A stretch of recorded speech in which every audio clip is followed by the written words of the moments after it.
Sir இது பார்த்தீங்கன்னா புஞ்சை land 3.5 acre. தாரோட frontage பார்த்தீங்கன்னா 150 அடி வரும். ரெட் சாயில் மண்.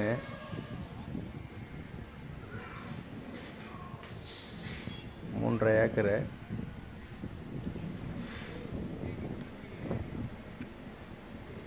இதுக்கு பக்கத்திலே பார்த்தீங்கன்னா லேஅவுட் போட்டிருக்காங்க பாருங்கள்.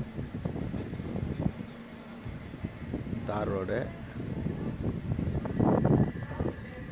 இது எங்கே இருக்குதுன்னு பார்த்தீங்கன்னா முறுக்கேரி பக்கத்தில் வடக்கோட்டி பாக்கன்ற ஊரில் இருக்குது. மரக்காணத்துலேருந்து ஒரு 5 கிலோமீட்டர் இருக்கும். ஈசிஆர்லேருந்து ஒரு 10 கிலோமீட்டர் இருக்கும். பார்த்தீங்கன்னா இது புஞ்சை லேண்டு. இந்த ரேட்டு என்னன்னு பார்த்தீங்கன்னா 45 ரூபா சொல்கிறாங்க ஒரு சென்ட்டு. 45,000. வேணுன்றவங்க இதை கால் பண்ணுங்க.